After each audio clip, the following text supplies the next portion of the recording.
We need to verify a transfer request before we release the funds, Mrs. Collins. That was the sentence that stopped my breath at exactly 2:17 in the afternoon, my coffee still warm in my hand, the sunlight cutting across my kitchen table like nothing in the world had changed, even though everything already had. I remember staring at the phone, not answering right away, because something in the woman's voice felt too careful, too rehearsed, like she already knew this call wasn't routine. I picked up on the third ring. "This is Margaret Collins," I said, steady, even though my fingers had already begun to tremble against the ceramic mug. There was a pause on the other end, the kind that only happens when someone is deciding how much truth to give you. "Ma'am, we received a request this morning to transfer $48,000 from your primary savings account to an external account ending in 7421. We just need to confirm that you authorized it." I didn't answer right away. Not because I was confused. Because I wasn't. I knew exactly what account she was talking about. I knew exactly how much money was in it down to the last dollar. And I knew I had not authorized anything. I set the mug down slowly, careful not to let it make a sound. "No," I said.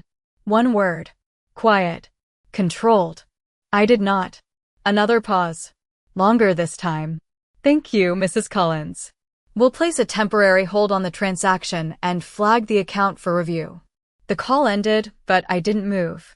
I just sat there, looking at the reflection of my own hands on the polished surface of the table, remembering something I wasn't supposed to hear 3 nights earlier. My daughter's voice, low, almost amused, drifting from the hallway when she thought I was asleep. "She won't notice." I didn't react then. I didn't open the door. I didn't make a sound. I just listened. And I remember thinking, not with anger, not even with hurt, but with a kind of quiet clarity I hadn't felt in years. We'll see. By Friday, every account I had ever opened, every dollar I had saved over 40 years of working, budgeting, sacrificing, would be touched. Not by strangers. By my own daughter. But what she didn't understand, what she never even considered, was that I had already started noticing long before she whispered those words. I noticed the small withdrawals that didn't match my records. I noticed the new notifications on my phone I never signed up for. I noticed the way she hovered when I checked my statements, offering help I didn't ask for. I noticed everything. I just didn't say anything. Not yet. By the end of that week, every account I had ever opened had been touched, not emptied, not drained, just tested, like someone dipping their fingers into water to check how deep it really was, and that was what made it worse. Because it meant this was not panic or desperation. This was calculation, this was patience, and I had seen that kind of patience before, just not from my own child. I logged into my account the next morning at exactly 8:05, the same time I had checked it every Tuesday for the past 15 years, and nothing looked wrong at first. The balances were still there, the numbers still lined up. But when I opened the detailed transactions, that was where the story started to change. Small transfers, $50 here, $100 there, always rounded numbers, always spaced out just enough to feel accidental. Like subscriptions or service fees you forget to cancel, except I do not forget things like that, I never have. I wrote each one down in the notebook I kept in the second drawer by the sink, the same notebook where I had tracked every bill, every paycheck, every expense since 1989, back when I was raising Emily alone and every dollar mattered more than sleep. I did not confront her, not when she walked into the kitchen that afternoon smiling, asking if I needed anything from the store, not when she picked up my mail and sorted it without asking, not even when she stood a little too close while I checked my phone. Her eyes flicking to the screen for just a second too long. I just nodded and said thank you, the way I always had, the way she expected me to. That was the thing about Emily. She had learned early how to sound helpful, how to wrap control in concern, how to make you feel like you needed her even when you did not. "Mom, you have been forgetting things lately," she said that evening, casual, almost gentle, as if she was doing me a favor by saying it out loud, and I remember looking at her, really looking this time, at the way her expression stayed soft, but her eyes stayed sharp, measuring, waiting to see if I would agree, if I would hand over just a little more control. I am fine, I told her, and I meant it, just not in the way she thought. That night, after she went to bed, I sat at the kitchen table again, the same place where I had taken that call, and I opened my laptop, not to panic, not to guess, but to confirm, because noticing something is one thing, proving it is another. And I had spent too many years building a life out of numbers to ignore the difference. I pulled up the past 3 months of statements, line by line, date by date, and the pattern became clearer the longer I looked. The transfers were getting slightly larger, slightly closer together, like whoever was doing it was growing more confident. Or maybe more comfortable, and I already knew why. She thought I would not notice. She thought I had already stopped paying attention. She thought she had time. And for a moment, I let myself wonder how far she planned to go, how much she believed she could take before anyone stopped her, before I stopped her. I closed the laptop slowly and placed my hand flat against the table, feeling the steady surface beneath my palm, grounding myself in something that had not changed, because everything else had. I was not confused. I was not forgetful. I was watching, and now I was counting. I was not always like this, sitting at a kitchen table in complete silence, watching numbers move like they were telling me a story I did not want to hear, because there was a time when every dollar in those accounts had a memory attached to it, a reason, a sacrifice, a choice I made when no one else was there to make it with me. I raised Emily on my own after her father left when she was 8 years old, and I still remember the night she asked me if we were going to lose the house because she had overheard a conversation she was not meant to hear, and I promised her we would not, even though at the time I had no idea how I was going to keep that promise. I worked 2 jobs for years, one at the accounting office during the day and another doing payroll for a small construction company at night. And there were weeks when I measured groceries down to the ounce and delayed paying my own bills just so she would not feel the weight of what we were missing. Every deposit in that account was not just money, it was proof that I had kept going when it would have been easier to stop. Proof that I had chosen her every single time.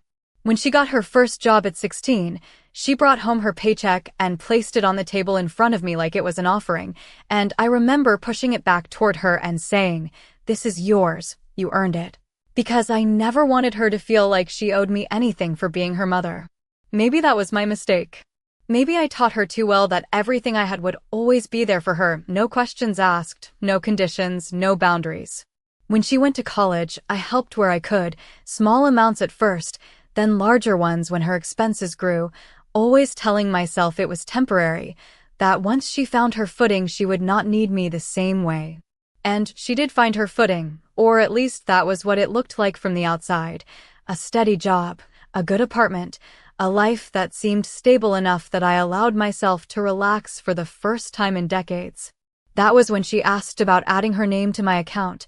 Not for control, she said, just in case something ever happened, just so she could help if I needed it, and I remember hesitating for a moment, just a moment. Before signing the papers because I trusted her, not blindly, but completely, the way a mother trusts the child she has built her entire life around. Now, sitting here with my notebook open and the numbers laid out in front of me, I realized that trust does not disappear all at once. It erodes quietly, transaction by transaction, excuse by excuse, until one day you look at something you have known for years and it no longer feels familiar. I did not feel anger then, not the kind that makes you raise your voice or slam your hand against the table. What I felt was something colder, something steadier, the understanding that everything I had built was now being treated like it belonged to someone else, and that the person doing it believed I would never see it clearly enough to stop them. I closed the notebook slowly and ran my fingers over the edge of the page, remembering the first time I had written her name in it, not as a warning, not as a problem, but as the reason I kept going, and I realized that the story had changed. Not because I had become weaker, but because she had started believing that I had. I still keep the ledger in the same place I always have, second drawer to the left of the sink, tucked beneath a stack of old utility bills and envelopes I never throw away, not because I need them, but because I learned a long time ago that paper remembers things people try to forget. It is a simple notebook, nothing special, dark blue cover worn at the edges, The spine softened from years of being opened and closed at the end of every week, and inside, every page is filled with my handwriting, neat, consistent. The kind that does not rush because it cannot afford mistakes. I pulled it out that night and placed it on the table, the same spot where I had written Emily's first school expenses, the same place where I had calculated how to stretch one paycheck across 2 weeks without letting her notice we were running low. I turned the pages slowly, not because I did not know what was in them, but because I needed to feel the weight of it again, the years, the decisions, the quiet discipline it took to build something that could not be taken away easily.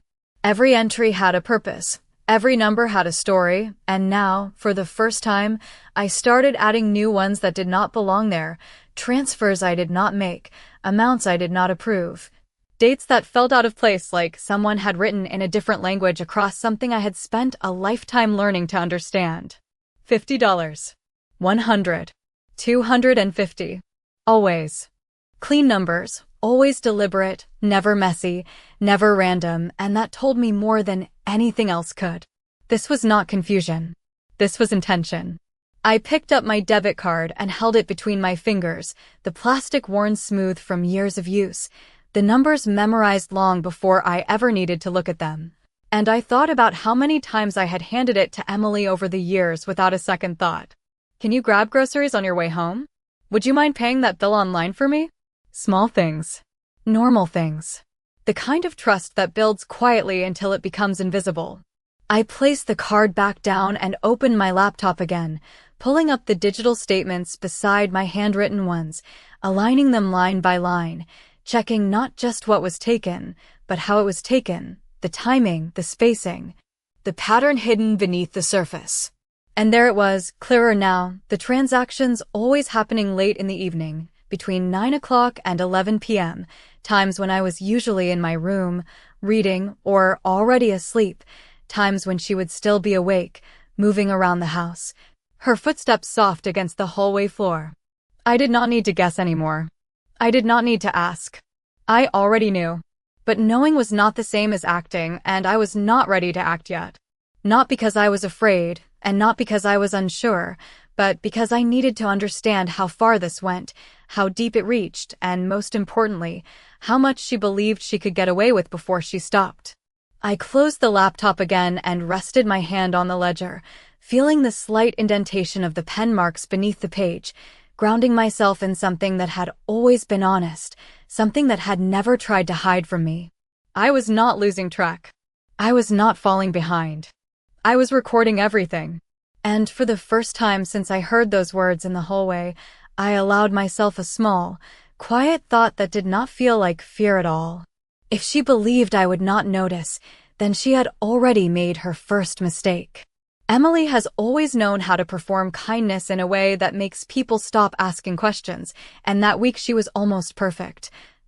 Bringing me tea in the morning without being asked, offering to handle my errands, even suggesting we sit down together to organize my finances, her tone light, concerned, just enough worry in her voice to sound believable, and if I had not been watching, if I had not already seen the numbers shift under my name, I might have believed her again. "Mom, I noticed a couple of duplicate charges on your account," she said one afternoon, leaning against the kitchen counter with my phone in her hand like it belonged there, like it always had. And I could see the screen reflected faintly in the glass cabinet behind her, her thumb hovering just a second longer than necessary over the banking app. "You really should let me take over more of this. It is a lot to keep track of." I looked at her, not at her words, but at the space between them, the small pauses, the way she watched my face instead of the screen, measuring my reaction, waiting for something she could use. "I have been managing it for a long time," I said, calm, even the same way I had answered questions at work for decades when someone assumed I did not know my own numbers.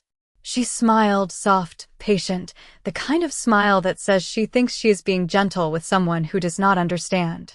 "I know, Mom. I just want to make things easier for you." Easier. That word stayed with me long after she walked out of the room, because nothing about this was easy. Not the way she said it, not the way she moved around my house like she was already responsible for it, already in control of it.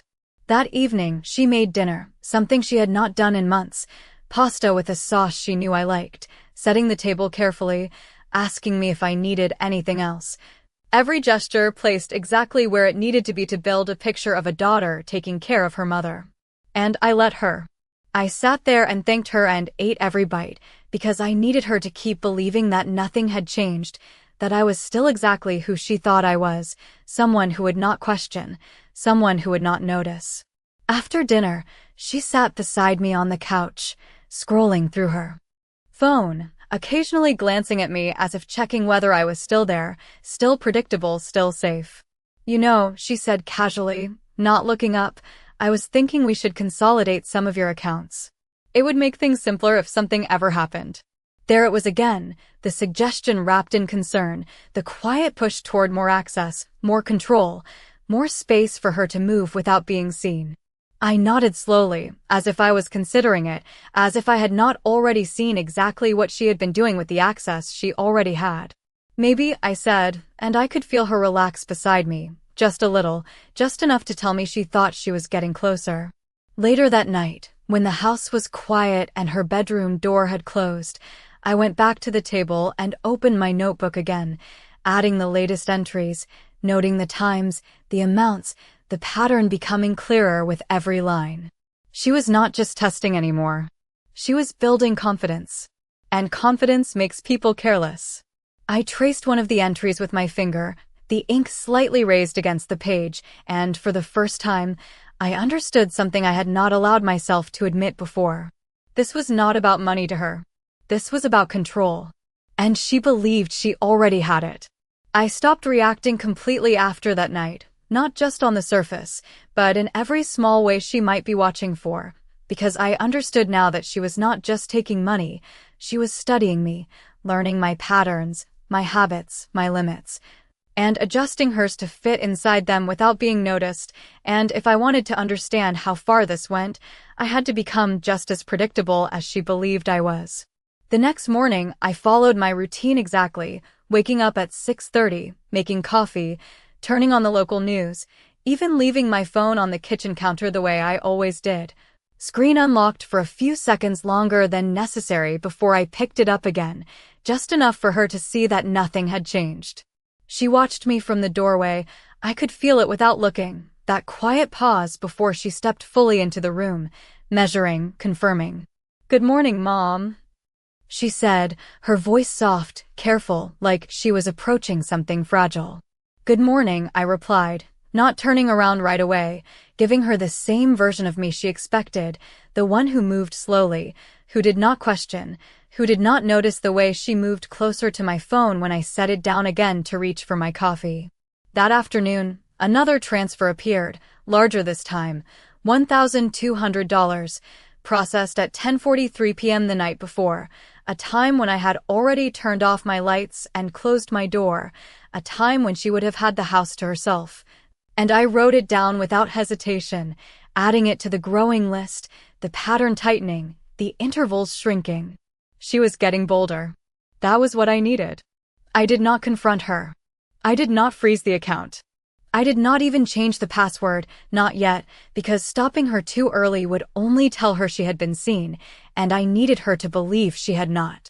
Instead, I did something she would never expect. I transferred money into the account myself, a larger amount than usual, enough to change the balance in a way she would notice, enough to tempt, but not enough to cause alarm if it disappeared.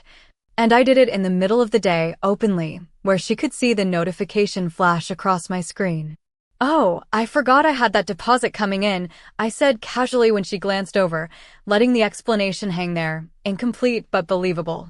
She nodded, too quickly, her eyes flicking to the number before she looked away, and in that brief second I saw it, not guilt, not hesitation, but calculation, the same quiet math I had been doing at this table for decades, now reflected back at me from someone I had once taught to count. That night, I stayed awake longer than usual, the house quiet except for the faint sound of her moving down the hallway, a soft creak of the floor, a door opening just enough to let light slip through, and I sat there in the dark, not watching her directly, but listening, counting the seconds between each movement, knowing exactly when she would reach for my phone, when she would open the app, when she would believe she was alone.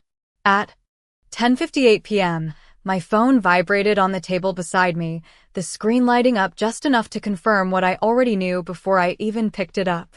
Another transfer request. Larger again. Faster than before. She was not testing anymore. She was moving. I did not stop it. I let it go through, my thumb hovering over the screen for a moment before I set the phone back down, because this was no longer about the money she was taking, it was about the story she was telling herself, the belief that she was in control, that she could take what she wanted without consequence. And the more she believed that, the further she would go. I leaned back in my chair and closed my eyes, not out of exhaustion, but out of certainty, because now I was not just noticing, I was guiding, and she had no idea that every step she was taking forward was leading her exactly where I needed her to go. By Thursday, I had everything I needed, not just suspicion, not just patterns, but proof that could stand on its own without my voice behind it, and that was when I made the call I had been delaying, not out of fear, but out of timing. I sat at the same kitchen table at 9:12 in the morning and dialed the number I had not used in years, the one saved under a name I trusted more than most people, David Morrison, the attorney who handled my husband's estate decades ago and who had once told me, very clearly, Margaret, if anything ever feels off, you call me before you fix it yourself. When he answered, his voice was older, slower, but still sharp in a way that made me feel like I had stepped back into a room where things were handled properly. David, it is Margaret Collins, I said, and there was a brief pause before recognition settled in. Margaret, it has been a long time. What can I do for you? I did not rush. I did not dramatize.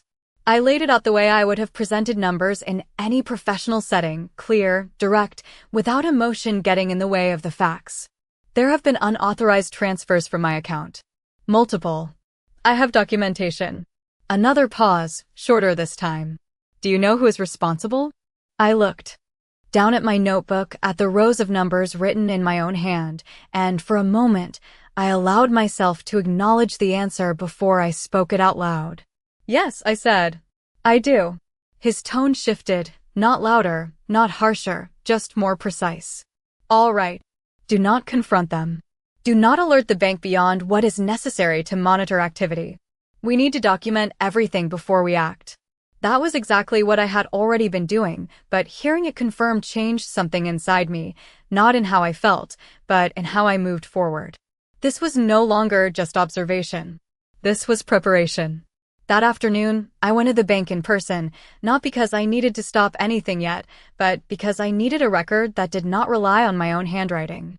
The branch manager, a man named Thomas who had been there for years, recognized me immediately and led me into his office without questions. I placed my statements on the desk, both printed and handwritten, and watched his expression change as he followed the pattern from line to line. These transfers were initiated from a registered device, he said carefully, a device linked to your account credentials. I nodded. I know which one. He did not ask me to say it. He did not need to. Instead, he explained the next steps, the flags they could place, the monitoring systems that could be activated, the documentation that would be required if this moved forward legally. I agreed to all of it, but I asked for one thing in return, one condition that made him hesitate for just a second before he understood. Do not stop the next transaction, I said. He looked at me, not confused, but cautious. Mrs. Collins, if we allow it to go through, I know exactly what will happen, I interrupted, still calm, still steady. I need it to happen. There was a silence in the room, not uncomfortable, but weighted, like something important had just been decided without needing further explanation. He nodded once. All right. We will monitor it closely. When I left the bank, I did not feel relieved. I did not feel angry. What I felt was something far more controlled than that, something that had been building quietly since the moment I heard those words in the hallway. This was no longer about catching her. This was about showing exactly how far she was willing to go when she believed no one was watching. And now she was not just being watched. She was being recorded, documented, and guided, step by step, toward a moment she had already set in motion herself. I chose Friday because patterns matter, and by then she had grown comfortable enough to stop being careful. The transfers larger, the timing tighter, the hesitation gone, and that was exactly what I needed. I left the house at 9:30 that morning with my purse and my phone exactly where she could see them, telling her I had an appointment across town, something routine, something she would not question, and I watched the way she nodded, casual, but too quick. Like she was already calculating the window of time she would have without me there. I did not go across town. I drove straight to the bank and parked where I had a clear view of the entrance, my hands resting still on the steering wheel as I checked the time, 10:02 a.m., early enough that the lobby was quiet, late enough that she would not expect anyone to be watching. At 10:17, my phone vibrated once, a notification I had been waiting for, the transfer request coming through, larger than anything she had attempted before, $20,000, clean, round, confident, and I did not move right away. I let the moment sit, because this was the point where she believed she had already won. Inside the bank, Thomas was waiting, the system already flagged, the account under review, every action recorded in real time, exactly the way we had planned it. At 10:24, I saw her. Emily walked through the front doors like she belonged there, her posture straight, her expression calm, the same composed version of herself she showed to everyone else, the one that said she was in control, that nothing about this was out of place. She went straight to the counter, spoke to the teller with a small smile, said something I could not hear, but I did not need to, because I already knew the script she would use, concern, urgency, just enough pressure to make it sound legitimate. The teller paused, checked the screen, and then nodded, exactly as instructed, directing her to the office in the back. Emily followed without hesitation. That was when I stepped out of the car. I did not rush. I did not raise my voice. I walked through those same doors a few seconds later, the quiet of the lobby settling around me as I crossed the floor, my footsteps steady, my breathing even, the way it had been every day of my life when something mattered. When I reached the office, the door was already open. Emily was sitting across from Thomas, her back straight, her hands folded neatly in her lap, but I could see it now, the tension in her shoulders, the slight stiffness in the way she held herself, because something had changed, something she had not expected. Thomas looked up first, then back at her, giving me the space to speak without announcing me. I stepped inside and placed my notebook on the table between us, the pages marked, the entries clear, the story written in a way that did not require explanation. Emily turned then, finally seeing me, and for the first time since this began, her expression broke, not completely, just enough to show the shift, the moment where confidence met reality.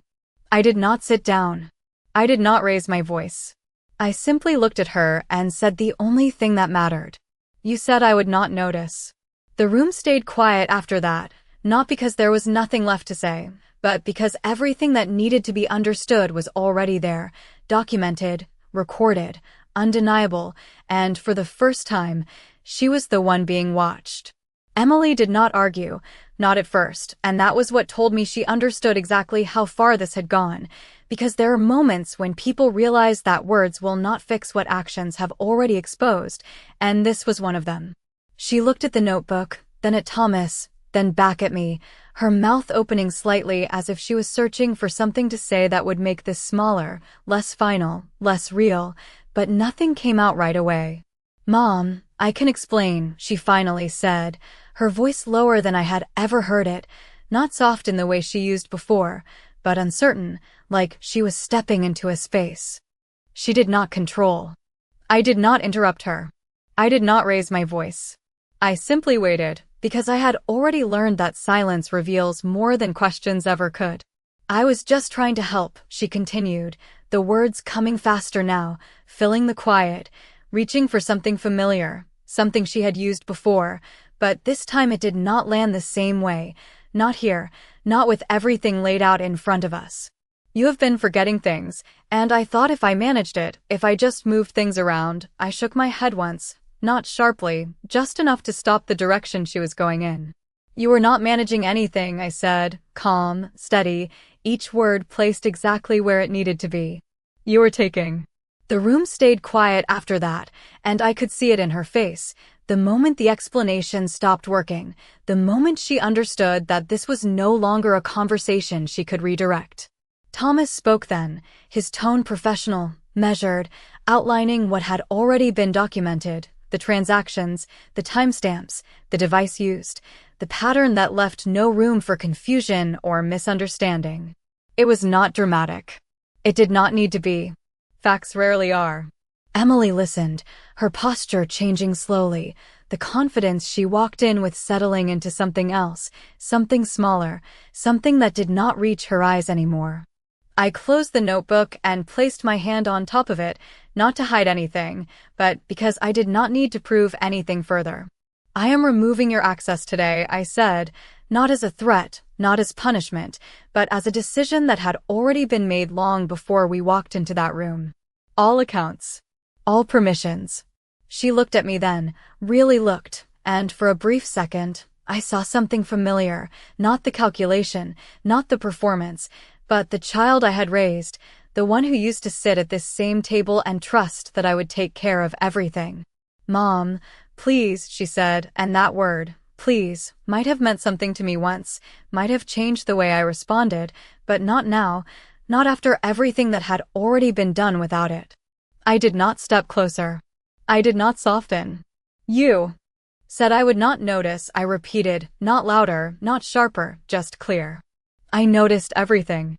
When I left the bank, I did not feel victorious. I did not feel relieved.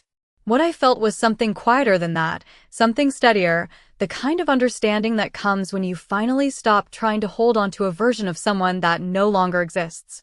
I drove home the same way I always did, the roads familiar, the turns automatic, and when I walked back into my house, it felt the same as it always had, but I did not. I went to the kitchen, opened the second drawer, and placed the notebook back where it belonged, sliding it into place with the same care I had used for years. I was not confused. I was not forgetful. And I was no longer willing to pretend that love meant allowing someone to take from me without consequence.